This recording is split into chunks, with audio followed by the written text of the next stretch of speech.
Southern whites often argue that the Confederate flag is an issue of pride or heritage, while African Americans claim that it is about race. But the Confederate flag is neither. It is a symbol of disorder, a symbol of selfishness above community, a symbol of terrorism. It is a symbol of treason. It is the flag of a nation that went to war against America. The recent food riots in Southwest, the closing of districts' farmers' markets, the tolls enforced on products crossing the Potomac, the shameful murder of district resident Sonny Hamburger, watching these events unfold along the Washington border, it is clear to see the Confederates are gearing up for one more try. In the mid-1840s, our nation's capital began its first bold moves toward outlawing slavery. No sooner was the idea suggested than the state of Virginia began to agitate to preserve their most important industry, slave trade. Virginia's oligarchs hid behind the rhetoric of land development, but everyone knew that the real issue was slavery. Backed by Virginia money, a Congress dominated by Southern slave owners sliced away 1/3 of the capital and marched the border back to the Potomac. Virginia's slave trade could now continue unmolested. The Civil War, in effect, had begun. After 20 years of bloody conflict, Virginia General Robert E. Lee surrendered to American forces.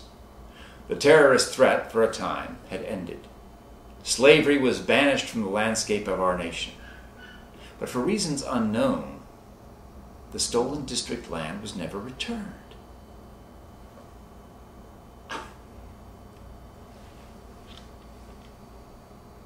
Is this an alternate reality? Are we living inside a Newt Gingrich novel where the South won the Civil War? As we speak, a conspiracy fronted by a conglomerate of Texas representatives is plotting to finish the job the slave masters began back in 1847. Their first goal, get revenge for the war they lost by destroying the capital of the country which took away their right to own blacks. But this is only the beginning of their long-term scheme. A bill with the shadowy name of H.R. 1858 has been tabled. What does it propose? This bill would take what land remains of our city and give it to the state of Maryland. My fellow Washingtonians, is Silver Spring really the model we want to follow as we build a 21st century capital? But destruction of the Union capital is not their only goal. No, we face a far more nefarious plot. The educated and moneyed elite seek to create a new slave-bound fuel for their supply-side economy.